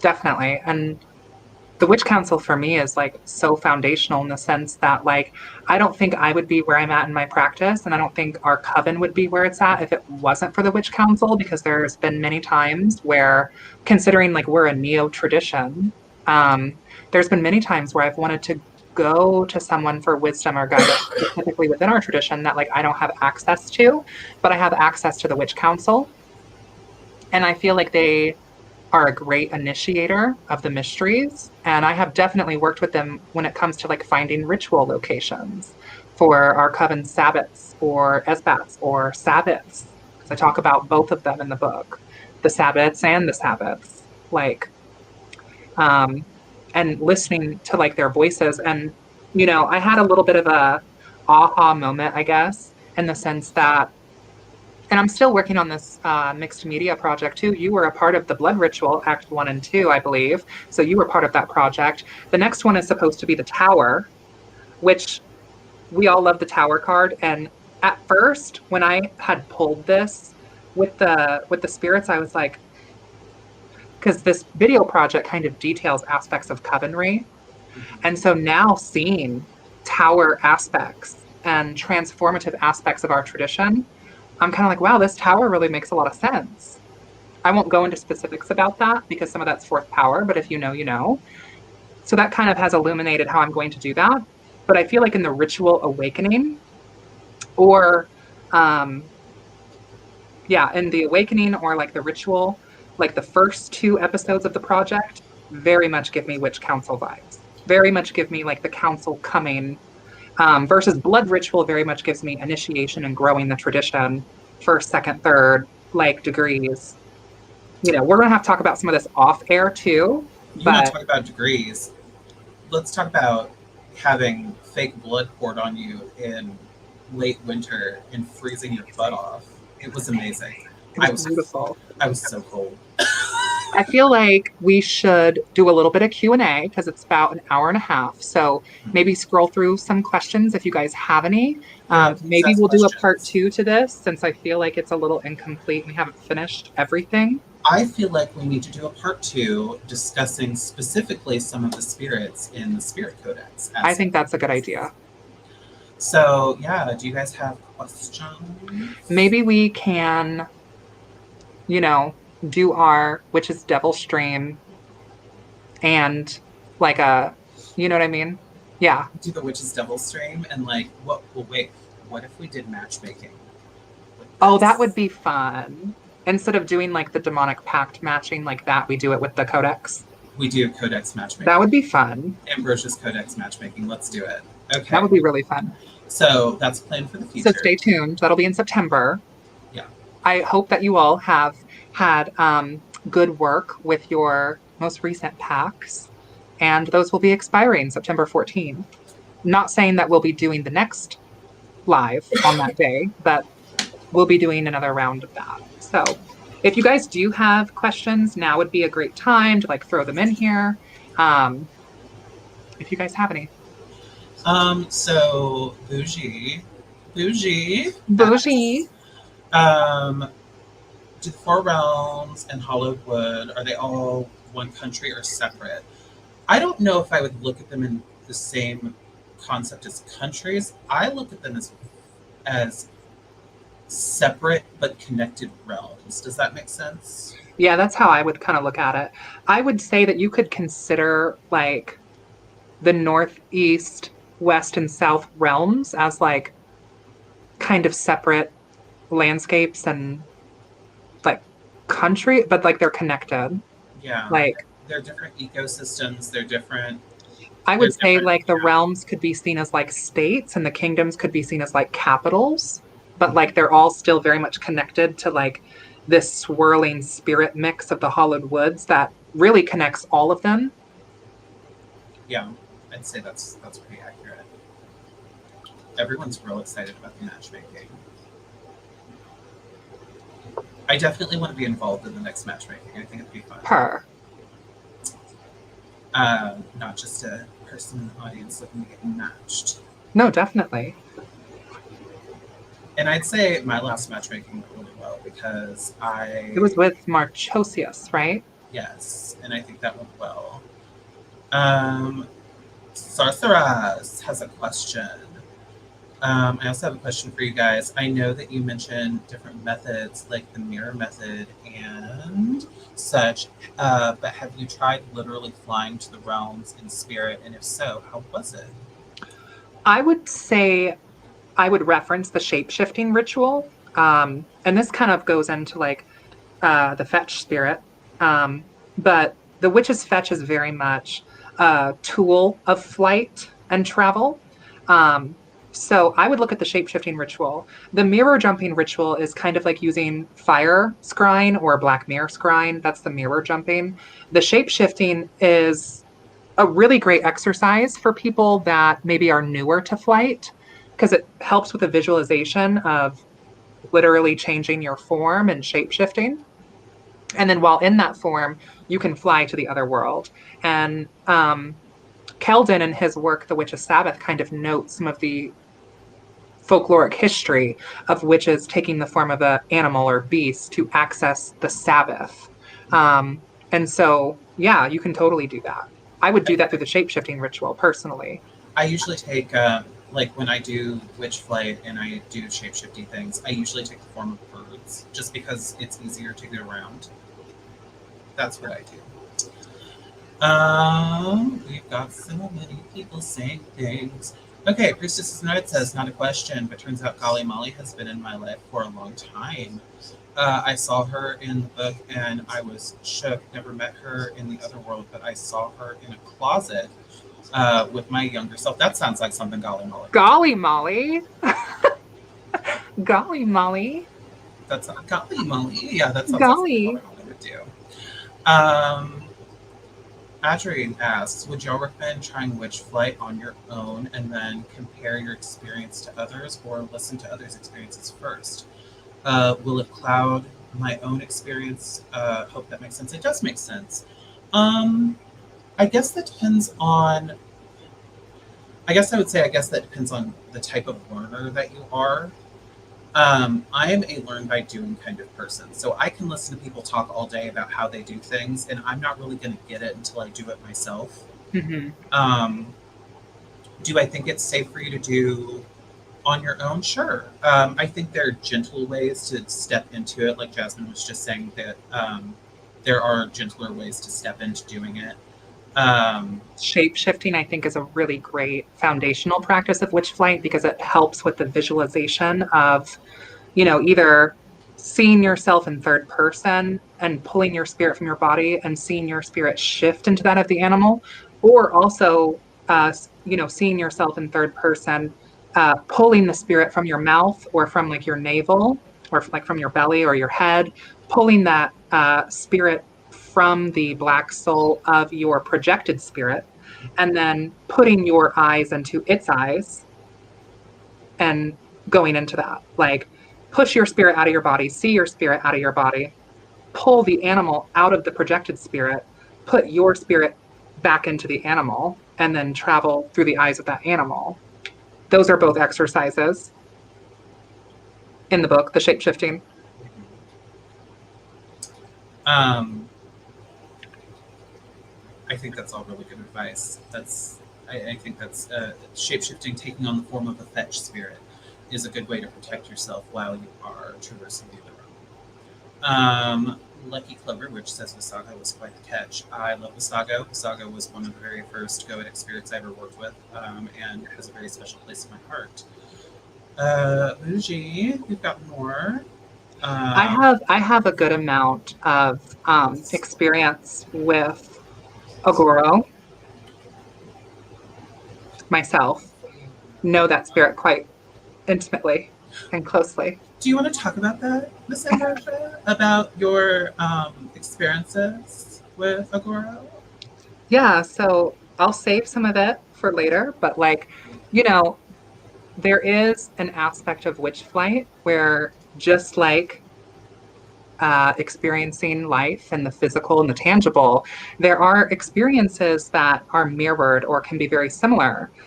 Human, primal experiences that provide feelings and pleasures that can exist in the other realm as well. And there are spirits that, based on what type of witch you are, you may or may not have that relationship with.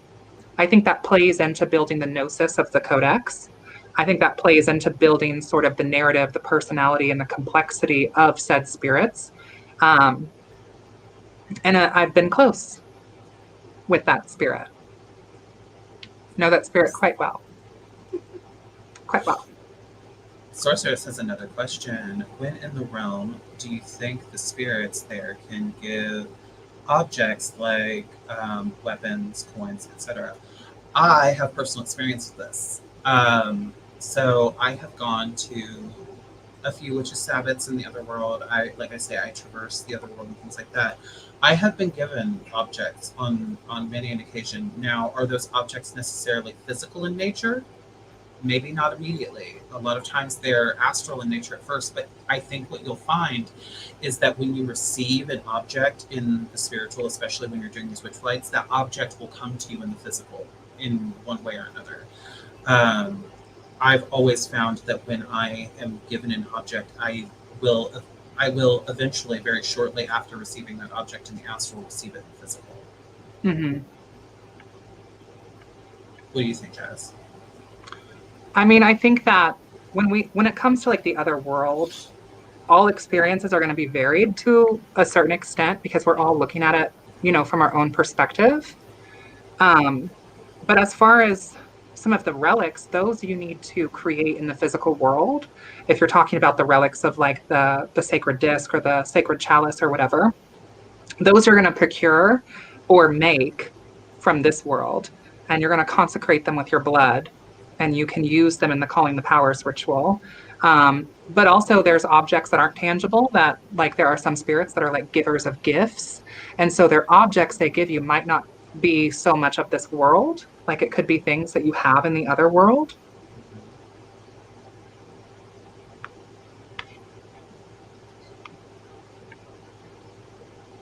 Y'all are thirsty.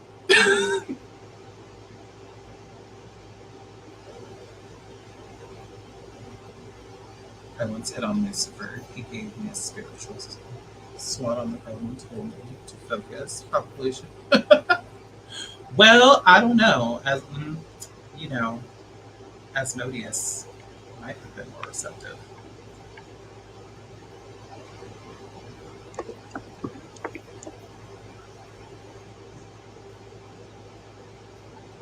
You're very welcome, Adria. I hope I'm saying your name correctly. Very happy that we can answer your question. And yeah, do things at your own pace. Magic can be overwhelming, it can be scary, it can be a lot of things. But I hope that you will consider it at some point.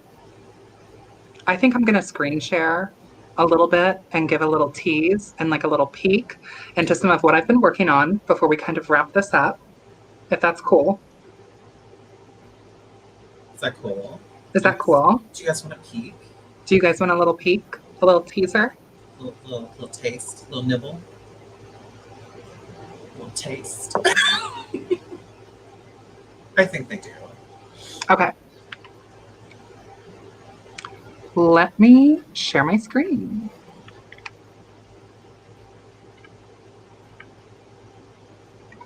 Oh my gosh, that's so funny, Bougie.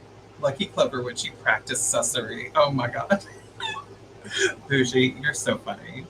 So part of the codex is going to be reworking some of the graphics so that way they can be formatted to be full page and also maybe oracle cards. So I'm adding, some planetary correspondences and some hidden mysteries and things like that. But to just like show you an example, like check out boots. Oh, You gonna make a bigger? yeah, I gotta. Oh, please. I see that one homeboy that I don't know that I can deal with because he shows up now, by the way. Which one? Surrogate. Oh, yeah. He shows up now. And I don't like it. Miss Boots. Boots. Boots. You need to put the emphasis on her name. Speak her name into existence. Miss Boots. So yeah, they're going to be like a little bit more graphic. A little more graphic. Since everybody is kind of talking about him, I will share him as well. Oh, Agoro? Just for a minute. Which one? Oh, that one. Okay.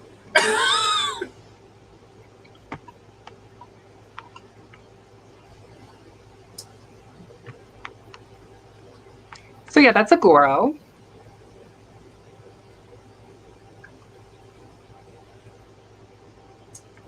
She's done a lot of work updating the imagery, and some of the imagery is really good. All the imagery is good, but like there's some that like no, stop it. this monster shows up in my home now. He's like, hey, how you doing? he shows up and he's like, hey, girl, let me whisper it. He said, hey, girl, let me whisper it, yeah. You want a little? He said, hey, can I show you my void? That's what he said. He do be like that. No, so like, I'm not even being like hyperbolic about this. Like, okay, so my room is in the deep recesses of this house. I have a little tiny bedroom down there, and so like so we have a back area that's always dark in our basement, and you can see right into it from the stairs. And I've seen his evil little face stare at me from those dark spaces or through windows or other things, and I'm like, you need to stop because you're playing on fears that I don't like. But he's not doing anything other than staring at me and breathing real heavy. I know that Dre is another spirit that has gained a little bit of popularity. I've had some folks message me about experiences they've had with Dre. Say Dre. Oh. I love that you zoomed in and all we could see was Yeah. his celestial spear. Um, Also, chat, I just love how thirsty y'all are. Like, if there's a stream where y'all get the opportunity to be thirsty, y'all just thirst. Openly, actively, violently. do you have any requests of a spirit you'd want me to pull up? Me? Oh, pull up my homegirl. Greta? Oh, well, we need to Amarilla? talk Amarilla. I'm talking about Amarilla, Frog but woman? Frog Woman we love. But pull up Amarilla. Amarilla Aura? Amarilla Aura. I recently went through a mermaid phase, and Miss Amarilla was, she was there for the baddies. She's still there for the baddies. Look at this queen. Queen. So yeah, you can definitely expect to see some new graphics in the next work. And I'll be working on this probably until I'm trying to get my manuscript completely finished around December. And then we're going to start taking the submissions and putting things together like probably January through like March or so. But I will share little peeks. I've been sharing some sneak peeks and some behind the scenes gnosis over on my Patreon. So if you're interested in keeping up with that, that's going to be a Patreon thing. I'm not going to share that with just the general public because I don't really like to speak too much on things before they happen. Yeah. Yep. I kind of just want to end this on the blood ritual video and just roll that footage and end the stream. Yeah, you guys want us to end on the blood ritual? I'm sure they do. Should I play Act 1 or Act 2? Because I think the blood ritual's in 2 parts. Is it? Do Act 1. Is Act 1 the one where I draw on the ground with the hammer? I think so. Yeah, do Act 1.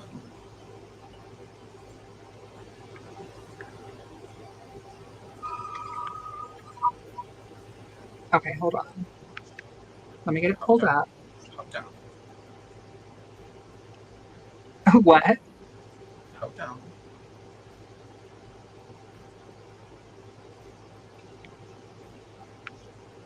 Okay, are you guys ready? You muted yourself. I said not Phaedra and Agoro. Okay. Oh, hold on. I forgot. I have to share the audio for this too.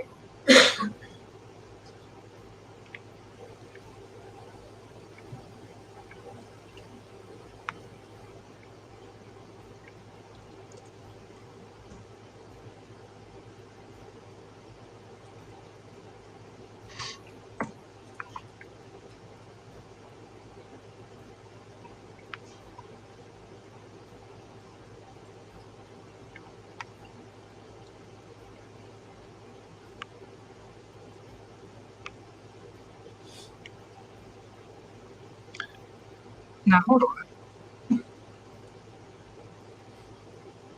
We're experiencing technical difficulties.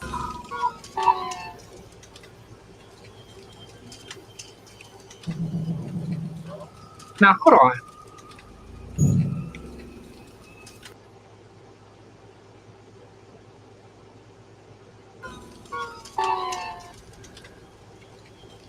Ah, why is it doing that? Okay, we're just gonna have to watch it in the mini player because it's being problematic. Can you guys hear this? Because Yes. this plays into the Witch Council tea that we had talked about. Now, the council didn't tell me to do all that, but I did anyway. Put it in cinematic mode. Every time I try to put it in Not full that screen, one. Not that one. The other one. That one. Theater mode. There we go.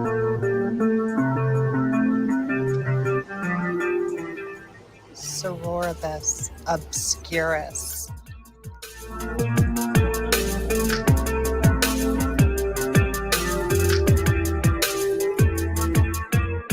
I think in this video, all the project is like laid out in the cards too.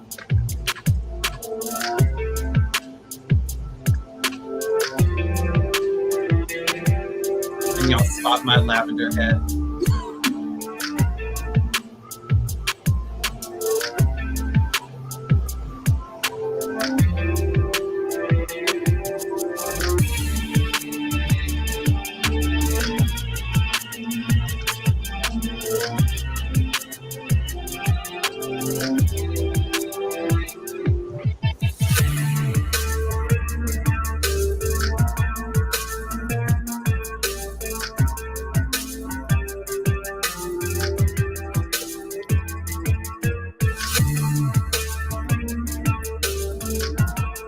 The tree.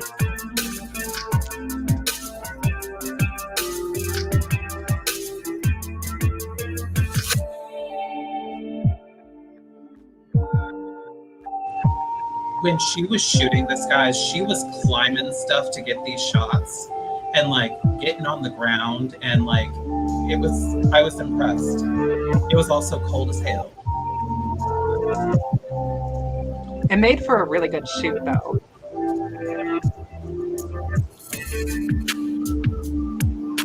I don't know why I chose to wear white nails that day.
I forgot how long this video was.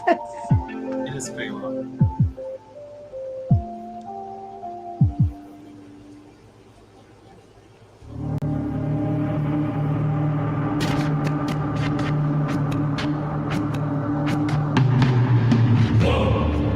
A little nod to Minnesel, if you will.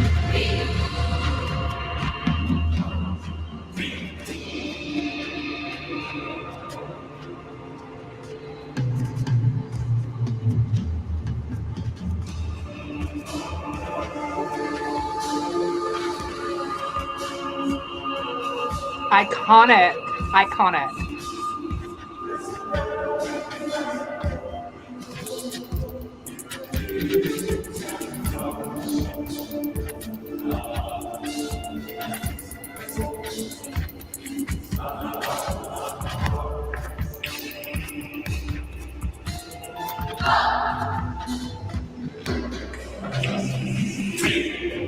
Frozen solid.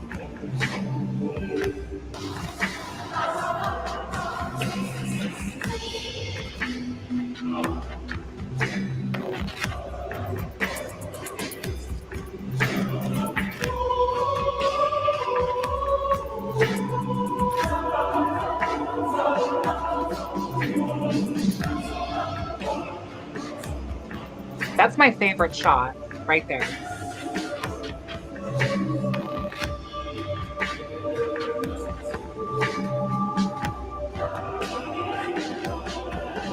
I think this was the point where everyone was borderline catching hypothermia. It was so cold and we were wet and cold.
want to throw in there, my hands were stained that color for days.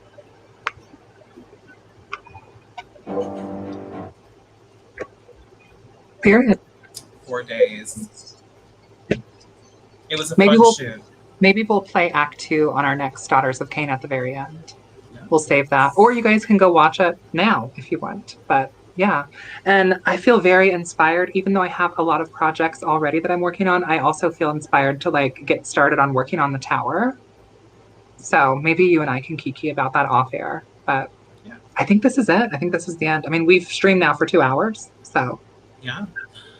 So hopefully you guys enjoyed that. We will see you again in September to discuss the Spirit Codex aspect of Ambrosia's Book of Witchflight. also, I recommend reading this book to a Dark Academia podcast because that's how it was written. So if you read it to like a Dark Academia podcast, I feel like it just sets the ambiance, if you will. So yeah, thank you all so much for joining. Thank you everybody in the chat. Thank you everyone who has supported my work and the book. And thank you so much, Australia, for helping me so often when I needed, you know, a good Queen of Cups moment, if you will. Course, and for being my wonderful co-host on Daughters of Cain. Absolutely. Thank you so much for the super sticker, Seti. And yes. Thank you guys for joining. Stay tuned for an update about our next live. Check out the book if you want to. Links are down in the description, and sneak peeks for the next book will be posted on Patreon. Also links in description. And until next time, blessed be, and we will see you in hell. Bye.